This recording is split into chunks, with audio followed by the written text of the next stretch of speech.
இது வந்து உங்க ஏரியா, நீங்க வாடுற ஏரியா, இங்க நீங்க வாடுறீங்க, எதிரில் 2 வீடு இருக்கு, இவங்க 2 பேரும் சண்டை போட்டுக்கிறாங்க, நீங்க அந்த பக்கம் நடந்து போறீங்க. ஒருவேளை அந்த 2 பேர் கேட்கறாங்க வச்சுக்கலாம், நாங்க 2 பேரும் சண்டை போட்டுட்டு இருக்கோம், எதுவுமே கேட்காம போறீங்க அப்படின்னு கேட்டாங்கன்னா இவன் என்ன சொல்றான்னா, அது வந்து உங்க 2 பேரோட பிரச்சனை, ஓகே, அதை நீங்க பாத்துக்கங்க, உங்க 2 பேர் பிரச்சனையை எதுக்கு ஏரியா பிரச்சனை மாத்துறீங்க, எனக்கு அதுக்கு சம்பந்தம் இல்லை அப்படின்னு சொன்ன ஒரு ஆளு திடீர்னு அடுத்த நாள் சேம் சண்டை போடும்போது இருங்க இருங்க இருங்க ஏன் சண்டை போறீங்க, இருங்க ஒரு 2 பேர் பிரச்சனை நான் சரி பண்ணி வைக்கிறேன் அப்படின்னு வராங்கன்னா இவருக்கு ஏதாவது காரணம் இருக்குமா இருக்காதா? காரணம் இருக்கோ இல்லையோ இந்த 2 பேருக்கும் டவுட் வரும்ல, இவர் யார் தெரியுமா, இவர் தான் இந்தியன் பிரைம் மினிஸ்டர், இந்தியான்னு வச்சுக்கலாம். இவங்க 2 பேர் யாரு, ஒரு பக்கம் ரஷ்யா, இன்னொரு பக்கம் உக்ரைன், 2 பேரும் சண்டை போட்டு இருந்தாங்க. ஒரு 2 இயர்ஸ்க்கு முன்னாடி இந்தியா சொன்னது, இது வந்து வெஸ்டர்ன் கண்ட்ரீஸோட ப்ராப்ளம், வெஸ்டர்ன் கண்ட்ரீஸோட ப்ராப்ளத்தை குளோபல் ப்ராப்ளமா, உலகத்தோட ப்ராப்ளம் மாத்தாதீங்க, எங்களுக்கும் வாருக்கும் சம்பந்தம் இல்லை அப்படின்னு சொன்ன ஒரு பிரைம் மினிஸ்டர் இந்தியன் கவர்மெண்ட் இப்போ இல்ல உங்க 2 பேர் கூட நான் பேச போறேன், பேசி ஒரு அக்ரிமெண்ட்டுக்கு வரலாம், ஒரு மீடியேஷன் நான் வந்து பண்றேன் அப்படின்னு ஓப்பனா பிரைம் மினிஸ்டர் ஸ்டார்ட் பண்ணிருக்காங்கன்னா இது ஒர்க் அவுட் ஆகுமா ஆகாதா? அதை பத்தி தானே central page article. India's place in Russia Ukraine peace making, இந்த பீஸ் மேக்கிங்ல இந்தியா ரோல் எடுக்கிறதுல மீடியேஷன் ரோல், அது ஒர்க் அவுட் ஆகுமா ஆகாது? அதை பத்தி ஆர்டிகல் பேசிக் பாயிண்ட்ஸ் தான், ரொம்ப பயங்கரமான கிடையாது, ஒரு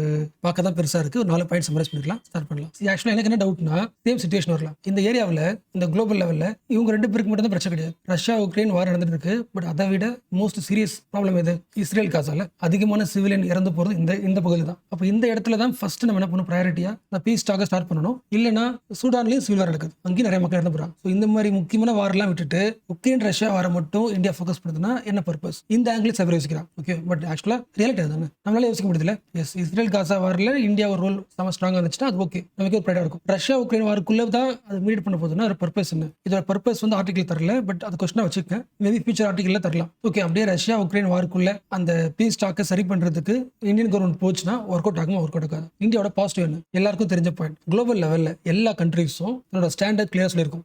நாங்க வந்து western country support, US support, so Ukraine இதாக சப்போர்ட். சில கண்ட்ரி டேரக்டா சொல்லுவாங்க, சில கண்ட்ரி அப்படிலாம் கிடையாதுங்க, நாங்க ரஷ்யா சப்போர்ட் சொல்லிடுவாங்க. சோ டைரக்டா ஓப்பனா நாங்க எந்த பக்கம்ன்றதை சொல்லிடுவாங்க. பட் இந்தியா வந்து ரஷ்யா கூடயும் பேசும், உக்ரைன் கூடயும் பேசும். குளோபல் லெவல்ல 2 கண்ட்ரிஸ் கூடயும் பேசுற கண்ட்ரிஸ் வந்து ரொம்ப ரொம்ப கம்மி. சோ அதுவே ஒரு யூனிக் பொசிஷன். சோ 2 சைடும் என்கேஜ் பண்றதுக்கான குவாலிட்டி வந்து இந்தியாவுக்கு இருக்கு. சோ ஃபியூச்சர்ல அந்த பீஸ் டாக் கொண்டு வரதுக்கான வாய்ப்பு இந்தியாவுக்கு இருக்கு. இது point. So India is maintaining a good relationship with both the countries. இது ஒன்னு. அண்ட் செகண்ட் பாயிண்ட், மேபி இந்த கண்ட்ரி டவுட் வரலாம்ல, இப்ப பேசுற மாதிரி பேசி இந்தியா உள்ள வந்துட்டு திடீர்னு ரஷ்யா பக்கம் சப்போர்ட் பண்ணி போலாம், இல்ல உக்ரைன் சப்போர்ட் பண்ணி போலாம்னு இந்த 2 கண்ட்ரீஸ்க்கு இந்தியா மேல டவுட் வரலாம்ல. அதாவது 2 பேருமே இந்தியாவோட ஃப்ரெண்ட்ஸ் தான். சோ இந்தியா உள்ள வருது, உள்ள வந்ததுக்கு அப்புறம் ஒருவேளை ஃபியூச்சர்ல யாரா ஒரு பக்கம் ஸ்டாண்ட் எடுத்து அவங்களுக்கு பிடிச்சதுக்காக மாறதுக்கு வாய்ப்பு இருக்குன்னு யோசிக்கலாம் தானே? அப்படி யோசிக்க வாய்ப்பு இல்லை. என்ன காரணம்னா த்ரூ அவுட் தி இந்தியாவோட ஹிஸ்டரி 1950s எடுத்து பார்த்தா இந்தியா எந்த கண்ட்ரி கூடயும் க்ளோஸா இருந்தது கிடையாது. ரஷ்யா தான் கிரேட்டஸ்ட் பவர், அப்போ நாங்க எப்பொழுதுமே ரஷ்யா கூட தான் இருப்போம் அப்படின்னு எப்பொழுதுமே ஒரு கண்ட்ரிக்கு சப்போர்ட் பண்ணது கிடையாது. நான் அலைன்மெண்ட். ஸோ உக்ரைன் பின்னாடி யூஎஸ்ஏ இருக்கு, இந்த தடவை யூஎஸ்ஏ கேட்போம் இல்ல ரஷ்யா கேட்போம் அப்படின்னு ஒன்றும் பண்ண மாட்டாங்க.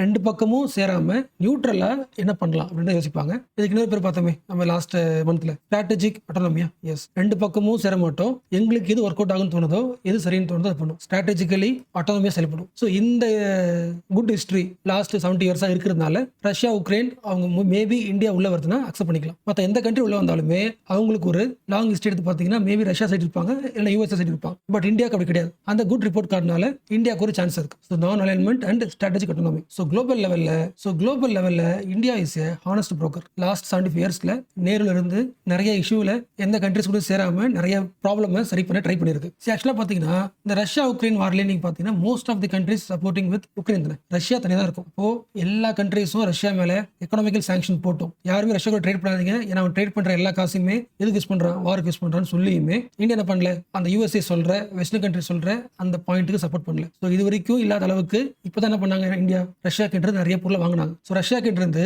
6 மடங்கு 6-fold ஆஃப் ஆயில் இம்போர்ட் அதிகமாச்சு. ஸோ இதுவே கிரேட்டஸ்ட் ப்ரூஃப். எதுக்கு இந்தியா வந்து it is working with principle of அட்டானமியா. எஸ், ஸோ இந்தியா இன்னைக்கு வரைக்குமே இந்த இயர் வரைக்குமே ஒரு அட்டானமியா ஒர்க் பண்ணிட்டு இருக்கு. அண்ட் ஹிஸ்டாரிக்கலா பார்த்தாலும் சரி, யூஎஸ்ஏ பண்ண கொரியன் வாரும் சரி, இல்ல வியட்நாம் வார்லையும் சரி, கம்போடியா, ஆஸ்திரியா எல்லா வாரிலுமே நியூட்ரல் ஸ்டாண்ட் எடுத்து அட்டானமிக்கலா அந்த வார சரி பண்றதுக்கான ஒரு இனிஷியேட்டிவ் நேருல இருந்து ஸ்டார்ட் பண்ணிருக்காங்க. ஸோ ஃபர்ஸ்ட் லெவல் முடிஞ்சு போச்சு. அதாவது இந்தியாவுக்கு ஒரு குட் ரேங்க் இருக்கு, ஹானஸ்ட் ரேங்க் இருக்கு, அதனால உள்ள போலாம். ஓகே, பட் அது மட்டுமே சக்சஸ் ஆகாது. ஃபர்ஸ்ட் ஒரு வார் நடக்குதுன்னா அந்த வாரோட ஸ்டேட்டஸ் தெரிஞ்சுக்கணும். அந்த வார் ஸ்டேட்டஸ் தெரிஞ்சுதான் உள்ள போயிட்டு ஒர்க் அவுட் பண்ணா ஜெயிக்க முடியும். வார் சிச்சுவேஷன் இப்போ எப்படி இருக்குன்னு தெரியாமலே நீங்க வந்து ஒரு பாயிண்ட் சொல்லி இது 2 கண்ட்ரி ஃபாலோ பண்ணுங்கன்னு சொன்னா ஒர்க் அவுட் ஆகாது. ஃபார் எக்ஸாம்பிள் சொல்றேன், எக்ஸாம்பிள் இருக்குது. ஓகே, ரஷ்யா வந்து இப்போ நிலவரத்துக்கு உக்ரைனோட முக்காவாசி பகுதி பிடிச்சி வச்சுக்கலாம். எக்ஸாம்பிள் சொல்றேன், இப்போ போயிட்டு நீங்க வந்து வார ஸ்டாப் பண்றீங்க, ஆல்ரெடி நீங்க என்ன பிடிச்சிருக்கீங்களோ அப்படியே இருக்கட்டும் அப்படி சொன்னா கேட்பாங்களா? கேட்க மாட்டாங்களா? ஏன்னா வார் சிச்சுவேஷன்ல முக்காவாசி பகுதி அவன் எடுத்துக்கிட்டான். இப்போ ஸ்டாப் பண்ண சொன்னா ரஷ்யா யாரும் ஒத்துக்க மாட்டாங்க, உக்ரைன் ஒத்துக்க மாட்டாங்க. ஏன்னா ஏன்னா லாஸ் பண்ணது அவங்க பகுதி தான். இப்போ கரண்ட் வார் சிச்சுவேஷனையும் அனலைஸ் பண்ணிட்டு தான் உள்ள இருக்கணும். ஸோ இப்போ சிச்சுவேஷன் எப்படி இருக்கு? உக்ரைனோட 6ல் ஒரு பகுதி, உக்ரைன் 6 பிரிச்சுக்கிட்டு அதில் ஒரு பகுதி யார் பிடிச்சிட்டா? ரஷ்யா பிடிச்சிட்டாங்க. So 1/6 of the Ukraine territory is captured by Russia. இது ஃபர்ஸ்ட் மேஜர் பாயிண்டா இருந்தாலும் பட் அந்த லெவலை தாண்டி உள்ள வர விடாம தடுத்துட்டே இருக்கு யாரு? உக்ரைன். ஸோ இன்னைக்கு வரைக்குமே அந்த பகுதி லாஸ் ஆச்சு தவிர அதுக்கப்புறம் ரஷ்யா உள்ள விட வரல. என்ன பாயிண்ட் புரிஞ்சுல? எஸ், அப்போ உக்ரைன் ஃபோர்ஸ் ஸ்ட்ராங்கா தான் இருக்கு. 1/6 பகுதி போனாலும் அதுக்கு மேல ரஷ்யாவை அட்வான்ஸ் பண்ண விடல, புஷ் பண்ணிட்டே இருக்கு ஸ்ட்ராங்கா. இந்த பாயிண்ட் ஏன் முக்கியம்? அதாவது ரஷ்யா வச்சுப்பான்ல, லாஸ்ட் 1 இயரா ட்ரை பண்ணிட்டே இருக்கும், இந்த பகுதி தாண்டி பிடிக்க முடியல, அப்ப இதுக்கு மேல வார் பண்றது வேஸ்ட் தான் யோசிப்பாங்களா, அதுக்கு முக்கியம். ஓகே, சோ அடுத்த 1 இயர் ஆனாலும் கண்டிப்பா ரஷ்யாவுக்கு வந்து இன்னும் ஒரு பகுதி பிடிக்கிறதுக்கான சான்ஸ் இல்லைன்னு நம்புறாங்க எல்லாரும். சோ வார் வந்து ஒரு ஸ்டேல் மேட்டுக்கு வந்துருச்சுன்னு ஓரளவுக்கு நம்புறாங்க, அதாவது கரண்ட் சிச்சுவேஷன். சோ ஃபியூச்சர்ல வார கண்டினியூ பண்ணாலும் இந்த பகுதிக்கு மேல உள்ளே வர முடியாது, லாஸும் ஆகாது அப்படின்ற சிச்சுவேஷன். அப்ப இந்த டைம்ல பீஸ் டாக் வந்துச்சுன்னா கரெக்டா இருக்கும்ல. ரெண்டு பக்கம் பெருசா வந்து இம்ப்ரூவ் ஆகல, சண்டை போட்டே தான் இருக்காங்க. அப்ப சண்டை போறது யூஸ் கிடையாதுல்ல. அப்ப இந்த சான்ஸும் மேபி இந்தியாவுக்கு சப்போர்ட்டா இருக்கலாம். இது ஒன்று. செகண்ட் பாயிண்ட், ஓகேவா? அந்த வாரோட ஸ்டேல் மேட்னால இந்தியா உள்ள போறது யூஸ்ஃபுல். அடுத்து ஒரு 2 பாயிண்ட் இருக்கு. அந்த 2 பாயிண்டாலையும் இந்தியாவோட இன்ஃப்ளூயன்ஸ் மாறலாம், குறையலாம். அதையும் பார்க்கலாம். நான் பார்த்தோம்ல, உக்ரைனோட 6ல் ஒரு பகுதியை ரஷ்யா பிடிச்சு போச்சு. அதுக்கு மேல ஏன் பிடிக்க முடியல?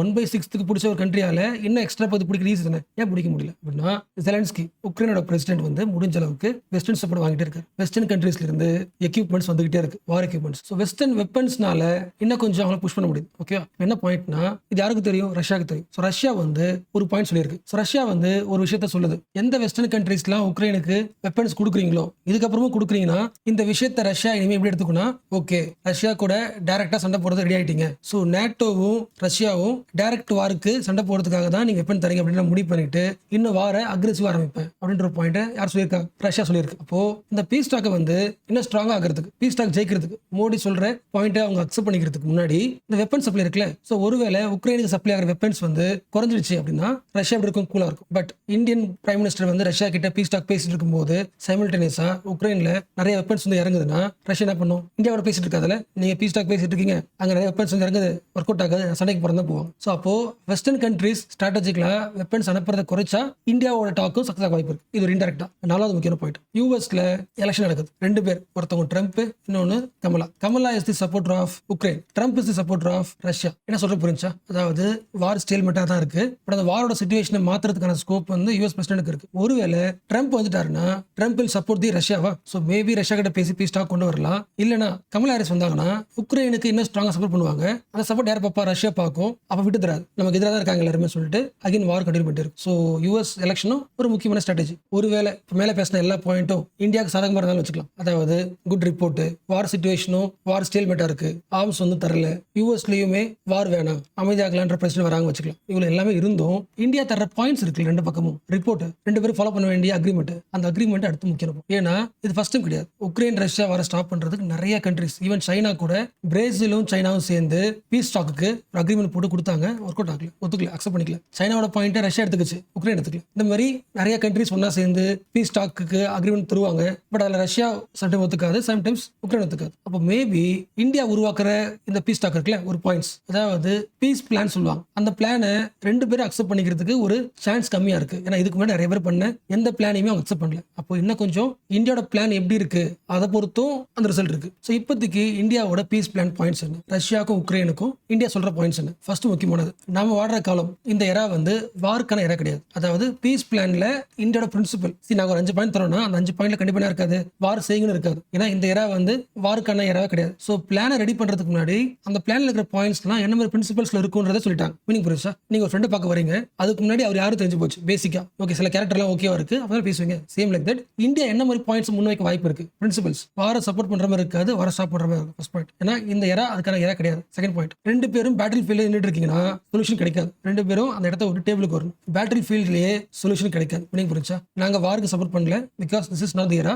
ரெண்டாவது, நீங்க சண்டை போட்டு இருக்கீங்க, அந்த சண்டே ஸ்டாப் பண்ணுங்க. பேட்டில் ஃபீல்டோட நாங்க சொல்ற பாயிண்ட் ஒர்க் அவுட் ஆகாது. மீனிங் புரிஞ்சா? அப்ப நாங்க பீஸ் டாக் வரோம்னா நீங்க கண்டிப்பா பேட்டில் ஃபீல்ட் கூடாது, ஸ்டாப் பண்ணிட்டு நெகோசியேஷனுக்கு வரணும். செகண்ட் பாயிண்ட், அந்த பீஸ் டாக்கு கண்டிப்பா ரஷ்யா வரணும். First Russia must be a part of peace talk. ரஷ்யாவை வந்து அந்த பீஸ் டாக்கே வரலன்னா பீஸ் பிளான் ஒர்க் அவுட் ஆக வாய்ப்பு கிடையாது. ஏன்னா வந்து அக்ரெசிவா இருக்கும். ரஷ்யா வந்து பீஸ் பிளானுக்கு வருமா ஃபர்ஸ்ட் சொல்லுங்க, அதை பொறுத்து என்ன பண்ணலாம், நாங்க பிளான் தரோம். 3வது பாயிண்ட், இந்தியா வந்து ரஷ்யா உக்ரைன் வார்ல என்ன ஸ்டாண்ட் எடுத்திருக்கு, ஒரு ரெசல்யூஷன் எடுக்கிறதுக்கு ரெடியா இருக்கிறோம். மீனிங் புரிஞ்சா? ரஷ்யா உக்ரைன் வார வளர்த்து விட்டு அதுல லாபம் சம்பாதிக்கிற நோக்கத்துல இல்ல, இந்தியாவுக்கு உடனடியா இதுல சரி பண்றதுக்கான முயற்சியில இருக்குது. இந்த 4 பாயிண்ட்டும் 2 கண்ட்ரிக்கும் நம்பகத்தன்மை உருவாக்கும். சோ பேசுறதுக்கு வருவாங்க. பட் இது வந்து பிரின்சிபல்ஸ் தான், கரெக்டா? இன்னும் கான்கிரீட்டா என்ன பிளான்ன்றதை சொல்லலை. அது சொன்னதுக்கு அப்புறம் தான் அடுத்த லெவல் தெரியும். ஸோ இந்தியா வந்து இப்போ நடக்கிற பெரிய வாரில், உக்ரைன் ரஷ்யா வாரில் மீடியேட்டராக செயல்படும் போது மற்ற கண்ட்ரிஸ் என்ன சொல்லுவாங்க, அது முக்கியம் இல்லை. மீனிங் புரிஞ்சா? மேபி எக்ஸாம்பிள் சொல்கிறேன். உக்ரைன் வந்து இந்தியா கூட பேசுறது வச்சுக்கலாம், பீஸ் டாக், ஓகே, மீடியேட் பண்ண போகுது இந்தியா. உக்ரைனோட ஃப்ரெண்ட்ஸ் யாரு? வெஸ்டர்ன் கண்ட்ரிஸா? வெஸ்டர்ன் கண்ட்ரிஸ் வந்து கமெண்ட் பண்ணலாம் மீடியா வழியா. இந்தியாவிலே இன்டர்னல் அக்ரெஷன் நிறைய இருக்கு, மணிப்பூர்ல பிரச்சனை இருக்கு, அதை சரி பண்ண முடியல இந்தியாவில். வெஸ்ட் பெங்கால ப்ராப்ளம் இருக்கு. அதோட முக்கியமானது இன்டர்னல் விட்டுருங்க, எக்ஸ்டர்னல் பக்கத்திலே இந்தியாவுக்கும் பாகிஸ்தானுக்கு ரொம்ப காலமா என்ன இருக்கு, ஒரு ப்ராப்ளம் போயிட்டு இருக்கு. அவங்களோட கான்ஃபிளிக்ட் சரி பண்ண முடியல. இவங்களால எப்படி உங்க கான்ஃபிளிக்ட் சரி பண்ண முடியும்? அப்படி கமெண்ட் பண்ணா உக்ரைன் என்ன பண்ணும்? யோசிக்கும்ல. இந்தியாவோட பொட்டன்ஷியல் யோசிக்க வாய்ப்பு இருக்குல்ல. எஸ். ஸோ ரீஜனல் வந்து எப்படி இருக்கு? பீஸா இல்லை இப்போ இந்தியாவில். ரீஜனல்லே எல்லா ஊர்லயுமே டர்புலன்ஸ் இருக்கு, ஒரு டிஸ்டர்பன்ஸ் இருக்கு. அந்த டிஸ்டர்பன்ஸ்ல அதை சரி பண்ணிக்கிட்டே இந்தியாவால ஒரு பீஸ் டாக் நடத்த முடியுமா? ஃபார் எக்ஸாம்பிள் ரஷ்யா உக்ரைனும் இந்தியாவுக்கு வாங்க ஒரு மீட்டிங் போலான்னு சொல்ல முடியுமா? சொல்ல முடியாது. என்ன ரீசன்? இந்தியாவிலே ப்ராப்ளம் போயிட்டு இருக்கு, இன்டர்னல் அமைதி கிடையாது. இது ஒன்று. ரெண்டாவது, ஃபர்ஸ்ட் சொன்ன பாயிண்ட், இஸ்ரேல் காசா பிரச்சனைக்குள்ள ஏன் இந்தியா வரல, பட் இந்த பிரச்சனைக்கு மட்டும் பீஸ் பண்ண போறதுனா என்ன காரணம்? அப்ப இதுல ஏதாவது அதுக்கு அட்வான்டேஜ் இருக்கா அப்படின்ற கமெண்ட்டும் உக்ரைன் யோசிக்க வைக்கும். ஸோ அதுவும் ஒரு கான்ஃபிளிக்ட். பட் இந்த எல்லா கமெண்ட்டுக்கும் இந்தியா ஒரே லைன்ல ஆன்சர் பண்ணிடும். நீங்க லாஸ்ட் ஒரு 10 இயர்ஸா 15 இயர்ஸா பாத்தீங்கன்னா நாங்க எந்த வாரும் சப்போர்ட் பண்ணல, டயலாக் தான் முக்கியம் நினைச்சிட்டு இருக்கோம். டயலாக், டிப்ளமசி, பேசி தீர்க்கிறது தான் எங்களோட டிப்ளமசியா போயிட்டு இருக்கு. இது ஒன்று. அட் தி சேம் டைம் உங்க வார் நடந்துட்டு இருக்கும்போது G20 மீட்டிங் நடந்துச்சு. அப்போ ரஷ்யாவை என்ன பண்ணலாம், உக்ரைன் என்ன பண்ணலாம், நாங்க பேசவே இல்லை. இந்த வார்னால உலகம் முழுக்க யாருக்குமே எலக்ட்ரிசிட்டி, எனர்ஜி கிடைக்காம கஷ்டப்படுறாங்க, ஃபுட் இன்செக்யூரிட்டி இருந்துச்சு. இதை சரி பண்ண தான் பேசிட்டு இருந்தோம். எப்படி எனர்ஜி சரி பண்ணலாம், எப்படி ஃபுட் செக்யூரிட்டி சரி பண்ணலாம் தான் பேசணும் தவிர வார பத்தி பேசல. அப்போ ஆல்ரெடி எங்களுக்கு வந்து ஒரு கமிட்டட் இன்ட்ரெஸ்ட் இருக்கு. இந்த இன்ட்ரெஸ்ட் வழியா என்ன பண்ண போறோம், குளோபல் லெவல்ல எல்லாருக்கும் அந்த ஃபுட் இன்செக்யூரிட்டி சரி பண்றதுக்காக தான் இந்த வாரம் சரி பண்ண ஆசைப்படுறோம். எங்களுக்கு ஒரு குளோபல் அஜெண்டா இருக்கு. யாரோட வாய்ஸா? குளோபல் சவுத் வாய்ஸா எங்களுக்கு ஒரு அஜெண்டா இருக்கு. குளோபல் சவுத்தை ரெப்ரசென்ட் பண்ணி நாங்க பேச ஆசைப்படுறோம். அதனால ரஷ்யா உக்ரைன் பீஸ் டாக்குள்ள என்டர் பண்ண போறோம். ஆல்மோஸ்ட் இந்த ஆர்டிகல் பேசின எல்லா பாயிண்ட் கவர் பண்ணியாச்சு. இந்த ஆர்டிகல் முடிக்கும் போது ஒரு காமெடியர் கமெண்ட் பண்றாங்க, வரலாற்றை திருப்பி பாருங்களேன். அப்பா எபன், ABBA EBAN கண்டிப்பா கோட் பண்ணிக்கலாம், எஸ்லையும் கோட் பண்ணிக்கலாம், அவர் வந்து ஐயாலே கோட் பண்ணிக்கலாம். அப்பா எபன்றவங்க ஒரு டிப்ளமேட், இஸ்ரேலோட டிப்ளமேட். அந்த ஊர் முக்கியம் இல்ல, டிப்ளமேட், ஃபேமஸ் டிப்ளமேட். என்ன சொல்லிருக்காருன்னா, எல்லா கண்ட்ரிஸும் பீஸ் டாக் எப்போ வருது அப்படின்னா எல்லா ஆல்டர்னேட்டிவ் பிளான்ஸும் ஒர்க் அவுட் ஆகலாம் தான் வருது. சண்டை போட்டு மறுபடியும் சண்டை போட்டு வேற ஆல்டர்னேட்டிவ் பண்ணி வேற ஏதாவது சீக்கிரட்டா பண்ண முடியுமா? எல்லாத்தையும் ஒர்க் அவுட் முடிச்சுட்டு எல்லா ஆல்டர்னேட்டிவ் ஒர்க் அவுட் ஆகலாம் மட்டும்தான் பீஸ்க்கு ஆரம்பிக்கலாமான்னு பேச ஆரம்பிக்கிறாங்க. ஸோ ரஷ்யா உக்ரைன் வர ஆரம்பிச்சது எப்பயோ எல்லாம் முடிஞ்சு போயிட்டு பீஸ் டாக் உருவாக்குறது தான் இந்த நாடுகளோட அறிவாளித்தனம். Abhay pen once said, history teaches us that men and nations only behave wisely once they have exhausted all other alternatives. எல்லா ஆல்டர்னேட்டிவ் சண்டை போட்டு முடிச்சுட்டு வேற வழியே இல்லாத போது தான் அறிவு யோசிக்க ஆரம்பிக்கிறாங்க.